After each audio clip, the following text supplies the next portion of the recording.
Les amis, ça faisait longtemps qu'on n'avait pas parlé d'agression S sur cette chaîne et qu'on n'avait pas non plus parlé de techniques de drague importées d'un autre monde ou d'un autre âge, j'ai envie de dire.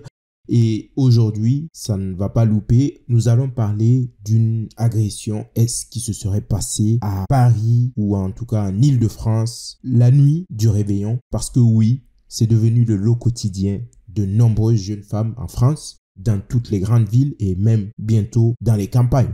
Et vous le savez, quand on en parle, il y a toujours des gens, des féministes qui nous disent « Oh oui, mais là c'est la faute des hommes, etc. » Pourquoi pas? Oui, factuellement, peut-être que la plupart des agressions se font par des hommes. Mais est-ce qu'il ne faudrait pas pousser la logique un peu plus loin?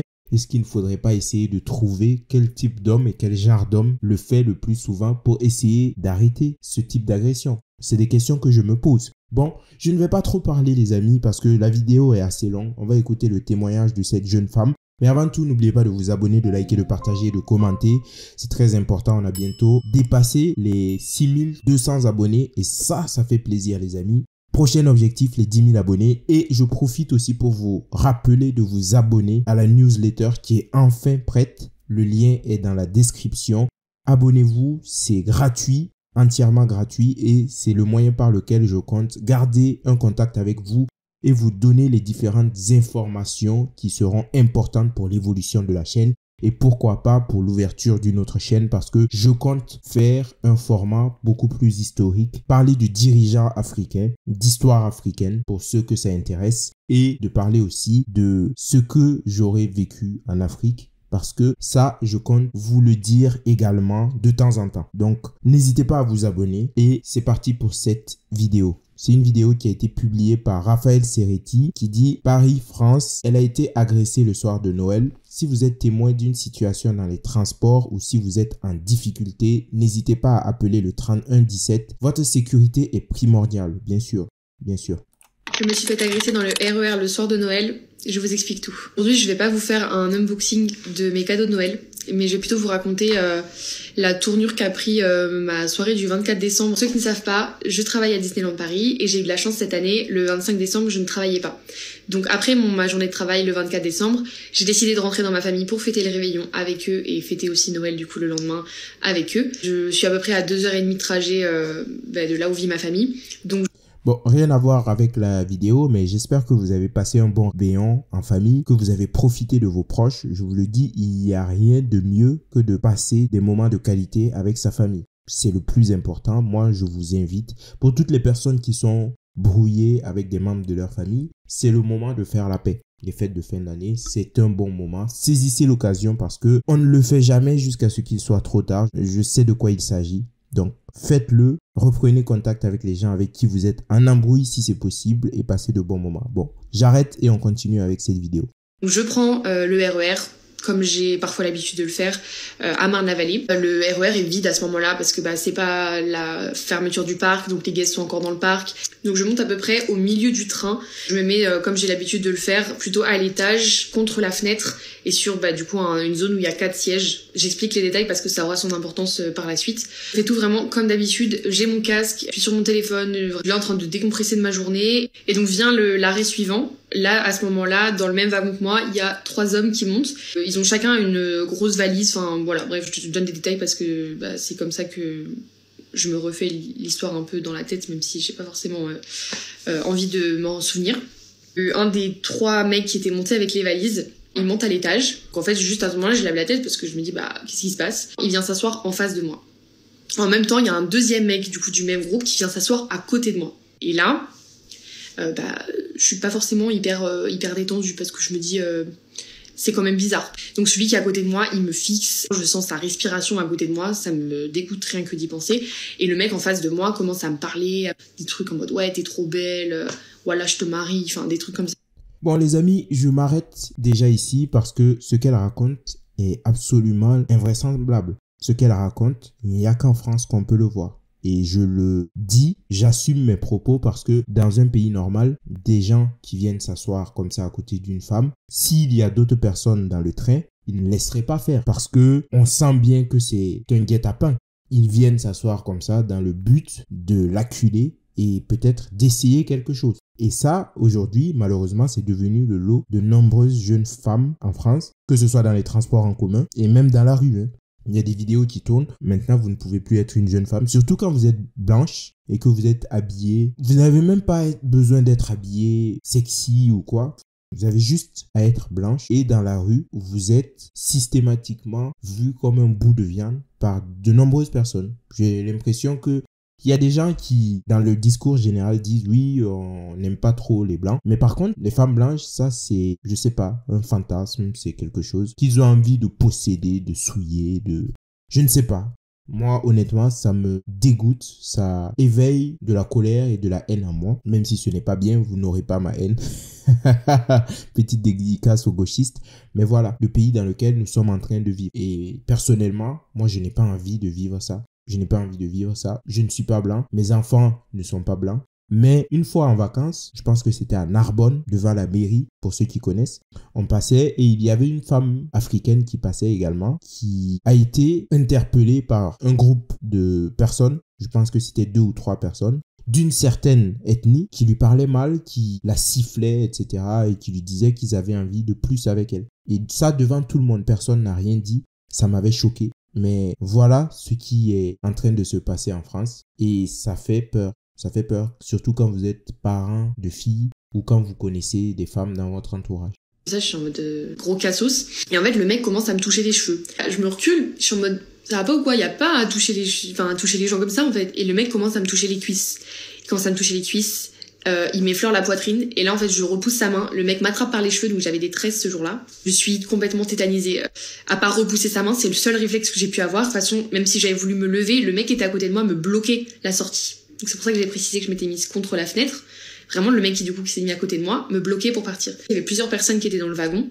Personne n'a levé le petit doigt pour venir m'aider. Mais personne. C'est-à-dire qu'il y a même des gens qui ont changé de place pour aller en bas du wagon pour éviter d'être confrontés à la situation. Il y a une maman et ses enfants qui étaient dans le wagon avec moi. Cette dame m'a sauvée. Donc cette dame m'a fait croire que j'étais avec eux.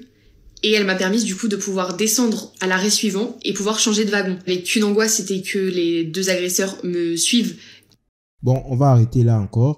Voici aussi ce que je reproche à la société française. Je m'inclus dedans parce qu'il y a des situations où je n'ai pas agi. J'ai eu honte sur le coup ou quelques temps après parce que oui, parfois il y a une certaine lâcheté qui s'est installée au sein de la société. Récemment encore, j'étais parti en centre-ville parce que c'est les congés. J'étais allé en centre-ville pour acheter des babioles. Et j'habite dans une petite ville. Mais en revenant dans le bus, il y a une personne très charmante d'une certaine communauté encore une fois qui était en train d'hurler Wallah, qui était en train d'insulter toutes les personnes dans le bus. Un bus qui était arrêté juste en face de moi. Et le chauffeur du bus ne pouvait pas partir parce que ce mec, il s'était mis à une des portes. Donc le chauffeur ne pouvait pas fermer les portes et il ne pouvait pas partir. Et là, il était en train d'insulter, de taper les portes, de crier tous les noms, etc. Et personne n'a bougé. Il était en train de traiter tout le monde de tous les noms et personne n'a bougé. Et quand je vois ça aujourd'hui, je me dis, oui, il y a une certaine lâcheté dans la société française. Après, c'est pas pour dédouaner les gens, mais c'est un peu compréhensible vu comment la justice traite les personnes qui osent se défendre, vu comment la justice est intransigeante avec les personnes honnêtes, les honnêtes citoyens, mais comment aussi elle est laxiste avec des personnes qui font n'importe quoi. Et j'imagine que vous comme moi n'avez pas envie de vous prendre un coup de couteau ou de vous retrouver en garde à vue juste pour avoir défendu quelqu'un que vous ne connaissiez pas. C'est assez lâche, je le reconnais. Et moi, j'appelle à agir, à faire front, surtout quand on est nombreux, devant une personne qui n'est pas armée ou une personne qui ne semble pas si folle que ça. Parce que ces gens jouent aussi du fait que personne ne va agir. Ils se disent dans leur tête, les gens autour de moi sont des lâches, sont des faibles, littéralement. Donc, j'ai beau crier, j'ai beau faire n'importe quoi, personne n'agira. Et ça, c'est vérifiable. Il y a de nombreuses vidéos où des jeunes disent oui, en France, on peut faire tout ce qu'on veut. Les Français, ce sont des gens faibles. Ils ne diront rien. Et ça, il faut que ça change. Il faut que ça change. Donc, pour toutes les personnes qui étaient dans ce RER, qui ont laissé cette femme se faire encercler et peut-être même risquer de se faire V, honte à vous, quoi. Parce que, pour le coup, honnêtement, dans une situation comme ça, j'aurais agi. Et j'ai déjà agi dans une situation comme ça. Parce que non, il y a certaines limites qu'il ne faut pas dépasser. Un enfant qui est en train de se faire menacer et victimiser par des gens. Une femme qui est en train de se faire peut-être agresser sexuellement. Non, ça, il faut pas laisser passer, quoi. Faut pas laisser passer. Vous n'avez pas besoin que ce soit vous personnellement ou une personne que vous connaissez personnellement pour agir. Parce que vous seriez bien content que quelqu'un fasse la même chose pour votre fille, pour votre femme, pour votre sœur. Donc voilà, faites-le. Il y a une certaine grandeur d'âme à agir dans ce type de situation. Et change de wagon aussi avec moi. Une fois que je me retrouve dans le wagon à côté, j'étais complètement tremblante. J'avais le cœur qui battait super vite, j'avais envie de pleurer, mais à ce moment-là, j'étais vraiment choquée. Mon premier réflexe ensuite, ça a été d'appeler la police. J'ai ensuite appris l'existence d'un numéro de téléphone que je vous donne aussi parce que je pense qu'on est beaucoup à ignorer l'existence de ce numéro. Donc ce numéro, c'est le 3117 et ça va permettre de contacter les agents de sûreté RATP. Donc si vous êtes témoin d'une situation problématique, dangereuse pour vous ou pour quelqu'un d'autre, l'idéal à faire, vous pouvez appeler pour quelqu'un d'autre bien évidemment. Au téléphone, ils me demandent donc toute la situation, je leur explique la description des agresseurs, etc., l'endroit où je suis et ils me disent très bien, on a une patrouille, enfin je sais pas si on appelle ça comme ça, qui est au niveau de Châtelet-Léal, donc descendez au niveau de Châtelet, allez les voir directement. À ce moment-là, ils vont bloquer le train, ils vont empêcher les gens de sortir et on va essayer d'identifier les agresseurs. Donc c'est ce que je fais. Au niveau de Châtelet, je descends, je vais directement les voir. Ils bloquent les portes, ils empêchent les gens de sortir.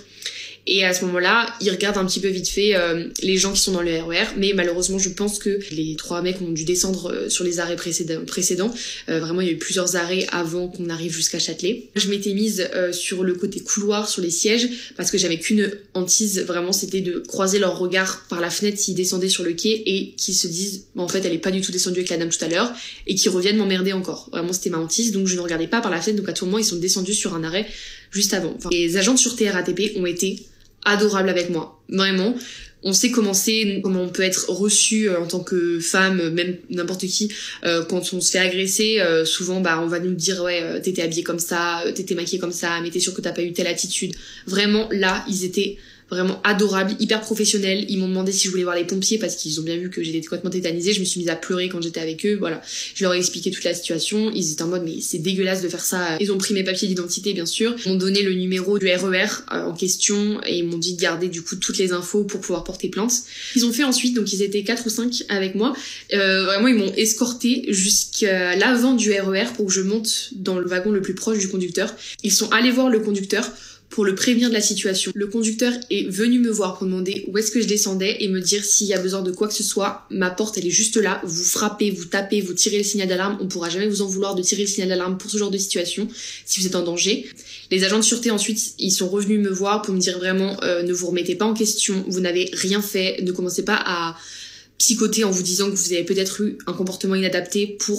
Honnêtement, mention spéciale à ces agents de la RATP et à ce conducteur parce qu'ils ont vraiment bien agi, ils ont bien géré. Et on se plaint souvent que les personnes qui travaillent dans le service public, je ne sais pas si la RATP c'est encore public, dites-le moi en commentaire, mais on se plaint souvent. Mais pour le coup, ces gens ont bien agi. Et vraiment, mention spéciale à ces gens. Il faudrait qu'il y ait plus de gens comme ça, quoi. Pour pouvoir mériter ça, en gros. Donc le RER repart. Moi, je suis pas forcément bien, mais là, à ce moment-là, j'ai ma maman et mon copain au téléphone, donc je me sens déjà un peu mieux pour pouvoir poursuivre le trajet. Forcément, il va falloir que je reprenne les transports. De base, c'était pas quelque chose que j'appréciais plus que ça, notamment à cause du sentiment d'insécurité. Mais là, avec ce qui s'est passé, je pense que ça va être d'autant plus compliqué. Mais on va pas s'arrêter de vivre pour des gens justement qui ont une vie de merde et qui cherchent à gâcher celle des autres. Pour clôturer cette vidéo qui est déjà suffisamment longue, j'aimerais dire 2-3 petits trucs. Les gens qui sont témoins d'une situation, si vous voyez quelqu'un se faire embêter dans la rue, dans les transports, je sais que c'est plus facile à dire qu'à faire, mais réagissez, je vous en supplie. Vraiment, la dame qui m'a aidée, en plus elle avait des enfants, donc je me dis... on peut se sentir encore plus vulnérable quand on a des enfants parce qu'on veut les protéger. Et elle doit faire partie des 1% de gens qui réagissent quand ils sont face à une situation. Je sais que voilà, c'est plus facile à dire qu'à faire, mais je vous en supplie, réagissez. Et la dernière chose du coup, si vous êtes témoin d'une situation, si vous êtes victime d'une situation, n'hésitez pas à utiliser le numéro, le 3117, parce que vraiment ils ont été hyper réactifs, ils ont répondu tout de suite, ils ont fait en sorte de déployer des agents de sûreté assez rapidement, bon même si du coup ça aurait été idéal que ce soit un peu avant, mais le temps d'organiser tout ça, forcément le RER avançait, donc voilà, ils n'allaient pas non plus arrêter tout le trafic pour ça. Quoique peut-être qu'ils auraient pu. Pour ceux qui sont victimes d'agressions de ce type ou autres d'ailleurs, dans la rue ou dans les transports, quelque chose que j'essaie de me dire aussi, mais vous n'êtes pas responsable. Peu importe la façon dont vous êtes habillé, peu importe votre attitude, il n'y a pas de choses qui justifient de se faire agresser, de se faire embêter. On devrait tous pouvoir prendre les transports sans se sentir menacés à tout bout de champ en fait. Ne vous remettez pas en question, bon courage parce que vraiment je sais que voilà, c'est compliqué. Moi ce soir-là j'avais juste envie de passer Noël tranquillement chez moi avec ma famille et pourtant depuis ça me prend la tête, je fais des cauchemars. Si vous voulez ajouter quelque chose dans les commentaires, si vous avez des questions, si vous voulez raconter une expérience, n'hésitez pas, l'espace commentaire est ouvert. Voilà. Bon les amis, on va s'arrêter là parce que je pense qu'elle a allé au bout de ce qu'elle avait envie de dire. Et je n'ai pas grand chose à rajouter, hein. Ce qu'elle dit est vrai. Quand vous assistez à ce type de situation, agissez quoi. Si vous êtes nombreux, c'est encore mieux, mais agissez, faites front parce que ce type de personne ne comprend qu'un certain type de langage. C'est malheureux, mais c'est comme ça. Ensuite, voilà, quand il y a une dame qui passe par une situation comme ça, essayez quand même de lui apporter votre soutien parce que c'est important. Il y a certaines situations qui peuvent être ambiguës, mais généralement dans la rue comme ça, une femme qui est en pleurs, qui dit qu'elle s'est fait agresser, je ne vois pas pourquoi elle mentirait quoi. Donc ça c'est important. Et enfin, moi ce que je déplore c'est qu'elle ne s'attarde pas sur les personnes en question. Bon. On a quelques indices, apparemment, il y a un qui aurait dit « Wallah, je voudrais te marier ». C'est un indice, c'est signé pour moi. Mais voilà, il faut pas s'étonner que la France devienne comme ça parce que on accueille certaines personnes qui ont une certaine façon de voir les femmes et malheureusement, peut-être qu'ils le faisaient déjà dans leur pays d'origine. C'est malheureux, hein, c'est malheureux. Et ça ne devrait pas arriver, mais malheureusement, ça arrive et on ne devrait pas se taire, on ne devrait pas accepter ce type de comportement parce que ça n'a rien de normal. Il ne faut jamais se taire, avoir peur de parler parce que on a peur de se faire traiter de massiste, de se faire traiter d'islamophobe, etc. Non, c'est une réalité. Pensez à vos enfants, pensez à vous. Moi, je vais m'arrêter là. Dites-moi ce que vous en pensez en commentaire. Prenez soin de vous, surtout les femmes, et prenez soin de vos filles, des personnes féminines que vous connaissez. Et moi, je vous dis à très bientôt pour une autre vidéo. Ciao.